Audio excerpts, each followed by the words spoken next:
In this video, I want to discuss a few things that are important when you're taking your measurements. The first two things before we begin is to measure in centimeters and letting somebody else take your measurement if possible. That way, you'll be able to measure it more accurately. So we're going to start off with your neck. Neck is pretty simple. You just wrap it around your neck and you measure it.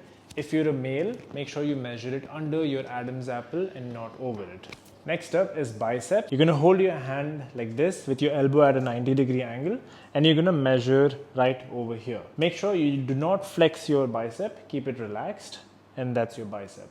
Next up is forearm. You're going to raise your arm up like this with your palm facing you. With your elbow at a 90-degree angle, you're going to measure just 2 inches above this point. So this is going to be your forearm. For your chest, make sure to wrap it around your nipples and keep your arms down while measuring. And then for your waist, you're going to make sure you wrap it right above your belly button. For your hips, you're going to keep your feet together and wrap it around your butt and find and measure the widest part.